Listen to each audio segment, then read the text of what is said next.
Untuk merawat murai batu tidaklah mudah ya teman-teman. Makanya di sini ada tema yakni rawatan seperti ini ya, kebiasaan seperti ini akan merusak murai batu. Nah, ini kebiasaan apa saja, seperti apa yang nantinya akan merusak murai batu. Ini kita membahas untuk murai batu kontes ya teman-teman, murai batu lomba, murai batu kontes. Karena untuk rawatan murai batu rumahan dengan murai batu kontes itu berbeda. Nanti saya cuplik sedikit tentang murai batu rumahan dan murai batu kontes, kita fokuskan ya rawatan seperti apa yang nantinya akan merusak murai batu. Tapi nanti ada beberapa hal. Nah, ada salah satu hal yang ingin saya detailkan. Di hal-hal lain yang merusak murai batu tentu hanya kita kupas saja ya, hanya sekilasnya saja. Yakni murai batu jika di track. Nah, ya, murai batu yang kebiasaan ngetrek itu akan merusak murai batu kita. Ini untuk murai batu yang memang untuk lomba ya, untuk lomba. Beda kan rumahan dengan lomba. Sekali lagi ini orientasinya untuk lomba, jangan mengetrek burung murai batu yang memang untuk lomba, apapun alasannya ya. Kadang kita nggak enak sama teman kita sudah ngajakin ngetrek, akhirnya kita sebenarnya dalam hati nggak ingin ngetrek ya, nanti karena kita tahu bahwa itu merusak murai batu, tapi karena nggak enakan tadi akhirnya kita ngetrek, ya udah disitulah mulai rusaknya murai batu kita.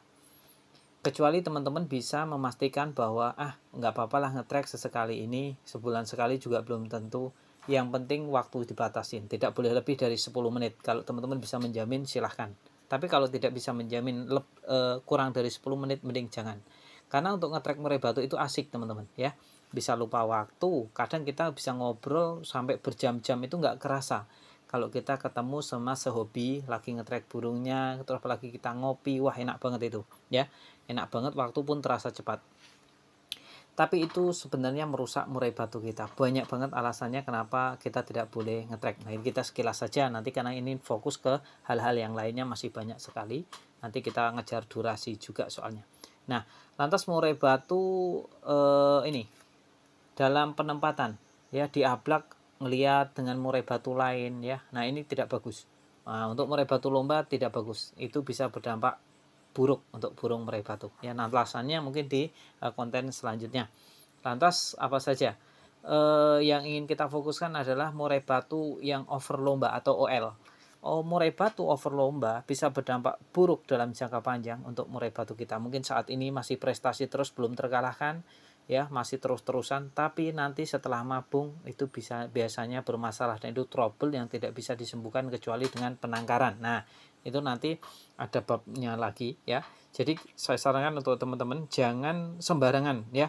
Jangan sembarangan untuk melombakan murai batu. Sebaiknya murai batu teman-teman sering-sering diistirahatkan, 1 bulan sekali saja untuk lomba silakan. Karena ini mayoritas kebanyakan masih seminggu sekali, dan saya lihat banyak banget ya murai rusak saja masih dilombakan. Contohnya yaitu dia ngejar lawan, nanti ngelowo, ngejar lawan ya.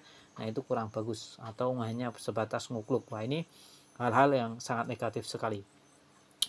Terus yang paling kebiasaan kita yang paling buruk. Nah, ini faktor ini yang nanti akan kita bahas secara detail.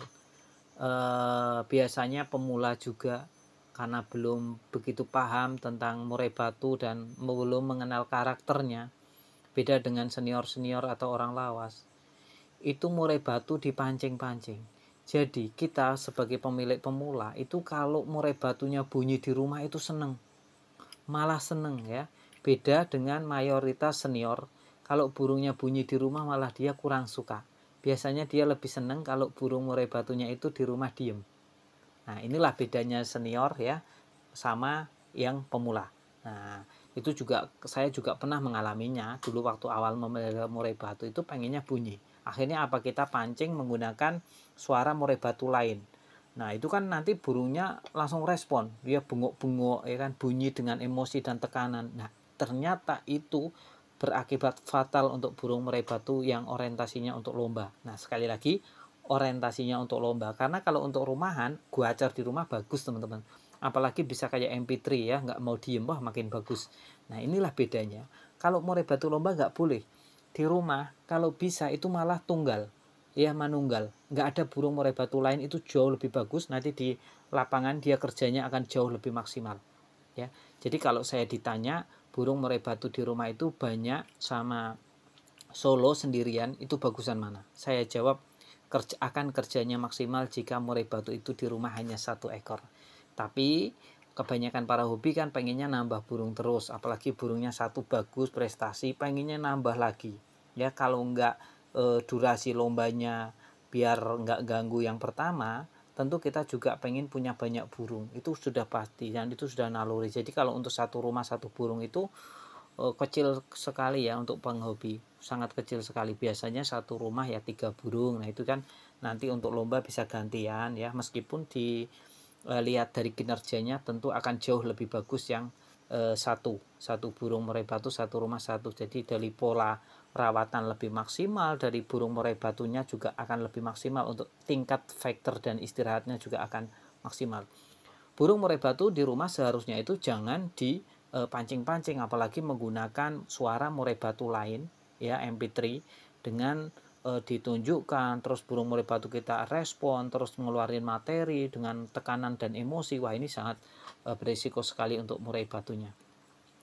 Banyak faktor kenapa murai batu kita tidak boleh dipancing-pancing seperti itu. Salah satunya ada tenaga faktor ya, yang nanti akan kehilangan atau nurun. Seperti seharusnya murai batu tadi memiliki tekanan yang kuat karena sudah dikempesin di rumah dengan cara tadi dipancing-pancing, maka tekanan yang tadinya 100% mungkin sudah berkurang 60%, tinggal 40%. Nah kita membawa ke tempat lomba dengan tekanan 40%, musuhnya 100%, ya kita tidak akan pernah menang. Nah itu ibaratnya tuh seperti itu.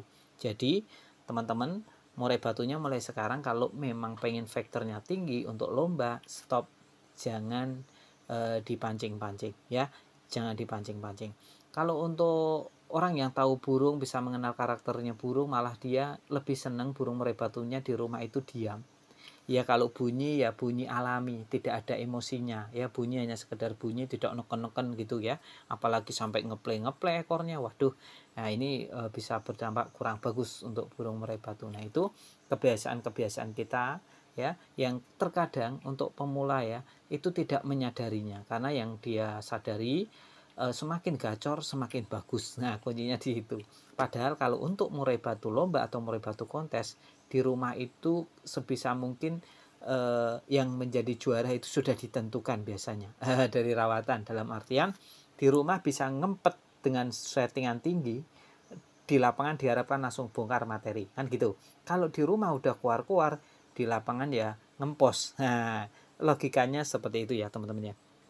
Jadi untuk murai batu lapangan diistirahatkan 1 bulan, nanti ada pemasteran juga. Terus di rumah jangan sampai keluar-keluar dengan emosi. Itu saran saya ya. Mau diambil silakan ya. Kita masuk ke penutup.